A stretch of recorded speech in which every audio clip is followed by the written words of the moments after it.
I was going to ask you from a Mavericks standpoint, if you were working in their front office or making that decision, what would you do with the 10th pick, or what direction would you try to do to make sure that you get the best out of that pick? Yeah, I mean, I think where they are, it's a draft of big wings.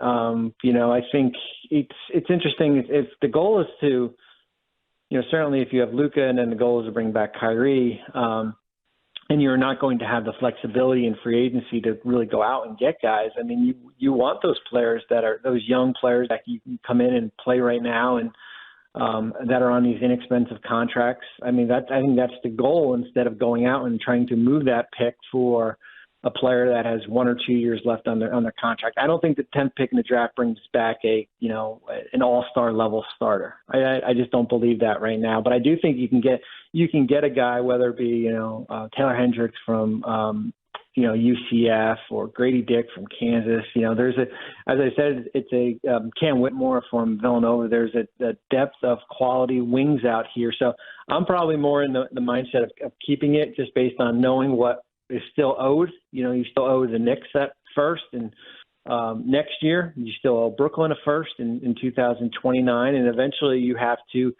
find young players to kind of build around. So that's kind of where I'm kind of more inclined to do. It's ESPN front office insider Bobby Marks with you in the GBag Nation. Do you think Luka could want to leave relatively soon? Would you be entertaining the idea that maybe we build around Kyrie if that becomes more realistic if we struggle this upcoming season? No, I trust Luka. I don't trust Kyrie. If I'm going to build a team, I'm building it around Luka Doncic. I'm not building it around Kyrie Irving.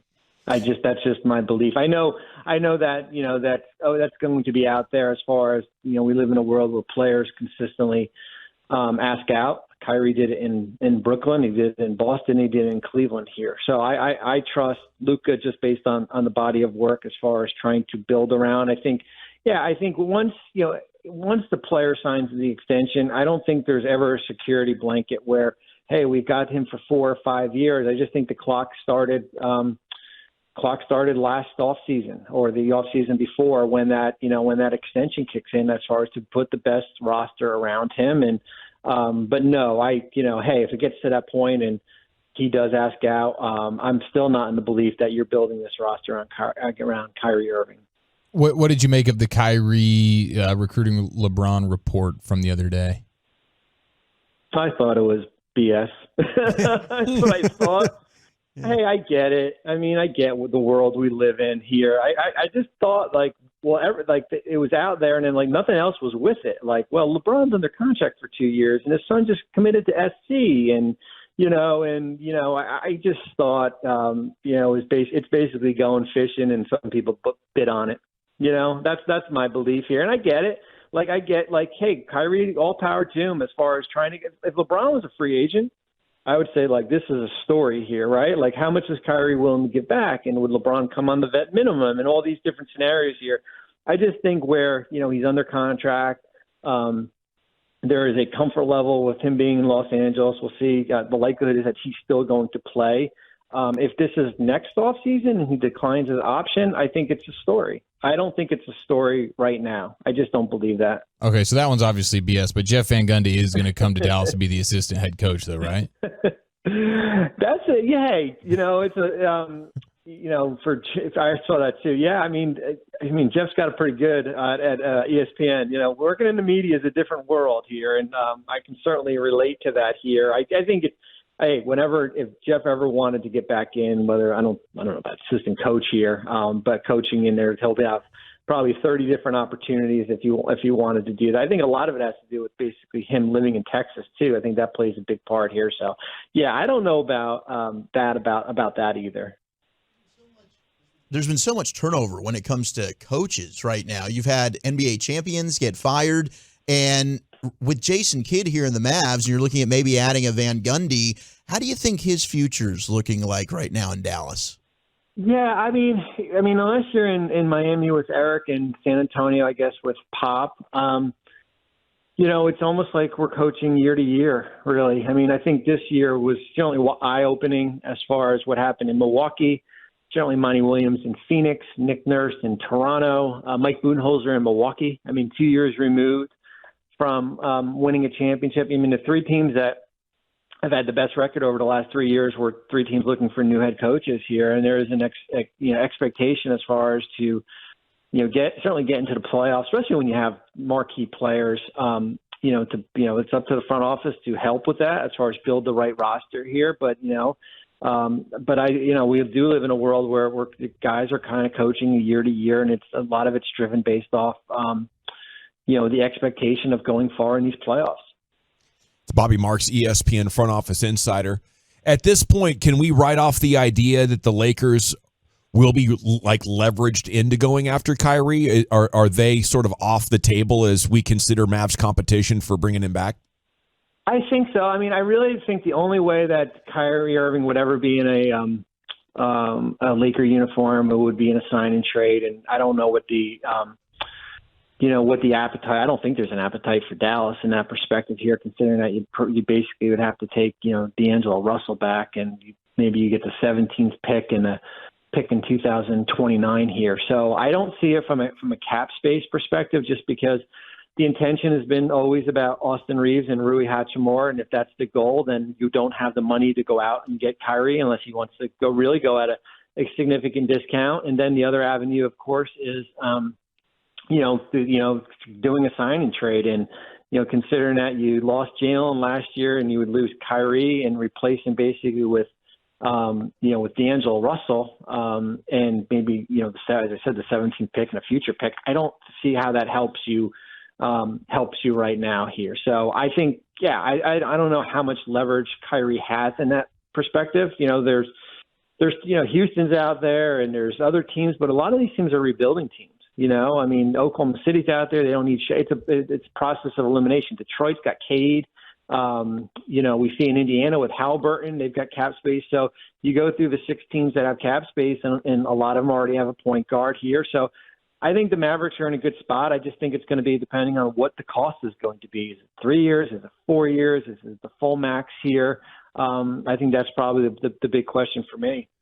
Bobby, I'm going to ask you this question as if you're the general manager here in Dallas, and Mark Cuban decides he wants to bring outside help. How does a general manager take that, or do you embrace that, or is that something that your credibility now is in question of you doing your job? And how do you work when that dynamic, when ownership wants to bring somebody else in from the outside? Yeah, I mean, as far as outside help within the front office, you mean? Yes. Yeah, I mean, listen, I think you just have to trust yourself. I think if you're Nico, you trust as far as what you've been able to do over the last couple of years here. I think you embrace it. I mean, especially if it's an established veteran here. I mean, it's similar to if with Jason at coach, and if they wanted to bring in a former head coach, not a coach in waiting, but someone who's been there before. I mean, it's kind of similar here. I think. Listen, anybody is replaceable in this job here, but I think if you're Nico Harrison and they want to bring in somebody or bring in multiple people here, I think you just look at it that you're learning from them. I think everybody kind of has a specialty. If it's a cap guy, or if it's a guy who's been in the league evaluating personnel, or if it's a former GM, I think you embrace it. I think you lean on them. I think if the goal is to try to win, then you have to be all for it here. I think if you start thinking that it's a threat to your job, or that person is going to replace you here, then I think things could certainly go haywire.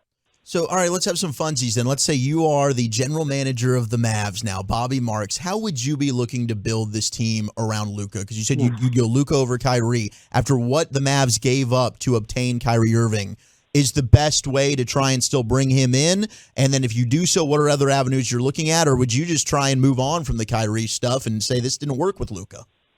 Yeah, no, I still think Kyrie is a priority. I really do. And I know your options are limited because, if he doesn't return, then you're not in a good spot. I mean, we could tout cap space all we want here. So I do think it's a priority. So I do think you're going to be building around those two players, at a pretty high cost here. I think, I think the next phase is, all right, how do we get better defensively here? What are our resources to get better? We've got the 10th pick in the draft. Is there an option out there where maybe we move back in the draft and pick up maybe multiple picks and maybe another player? I think that's kind of, a direction you could go. There are a lot of teams that have, there's 21 and 22 where Brooklyn is, makes sense, and you can pick up a player from them. I think that's the way to go here as far as from a trade perspective, because as we've said, the free agency is, you bring Kyrie back, you're basically kind of limited with your non-tax mid level, which is at 12.5. You've got some players with Hardaway and Bertans and Kleber. Powell's a free agent here, so you are restricted. So I do think you have to show some creativity. I think it starts with the draft. I don't think you can be content just staying at 10. With how tough it is to build a balanced roster with just two superstars on your cap, is the 3-star model still there, or is it more balanced and non-MVP candidates like what we see in the finals right now? Yeah, I think the new collective bargaining agreement, which starts in July, is going to I don't want to say eliminate it, but it's going to make it extremely hard to have three max players or 3 stars on your roster. I mean, you see it it's going to be interesting with Denver. Denver's got Jokic, Murray, and Porter Jr. on max contracts, right? They're the only team right now. And how is that sustainable moving forward? Minnesota with Towns, Gobert, likely Anthony Edwards, 3 guys here. It's extremely challenging because if you do that, it basically forces you to really either have all your draft picks to kind of develop within your own players, to have a good supporting cast to retain. Because if you don't, and you got 3 guys making $45-50 million, then you're basically playing bargain shopping here. So and the trade rules which are coming here makes it hard to make trades. Draft picks are restricted, less in free agency here. So I think the day and age of teams, what Brooklyn did in the Harden trade in 2020 or 2021, I think, going all in and trading 3 or 4 first-round picks for a player making $40 million, I think is going to be extremely hard. Bobby, you've given us so much of your time already. We got this other story, though. Damian Lillard said he'd accept a trade to Miami or Brooklyn, one of your former teams. Do you think that's the most likely scenario for all parties involved? Yeah, I mean, I think eventually Lillard's, in both sides are going to have a kind of a meeting of the mind. I just feel like we're going to be talking about this next year if Damian doesn't do anything or if Portland does anything. Miami is, if you're going to do it, if you're Miami, it's got to be now. In the offseason, just based on where these rules are going to go. I think for Brooklyn, it's going to be interesting. Like, you went through Durant, Harden, and Irving already. You gave up a lot in Harden. You do have all these draft picks. Are you willing to kind of go all in for that next superstar that's going to be out there and basically kind of deplete your assets again here? So it's interesting. I saw the interview, that I think he did with Showtime here. It'll be interesting what happens. I think at the draft, it will determine a lot as far as what they do at 3. Can they upgrade the roster and move that and bring in players to help? If not, then what happens kind of going into free agency? Great stuff, as always. Bobby Marks, ESPN Front Office Insider. Thank you so much for your time, sir. Thanks, guys. Appreciate it.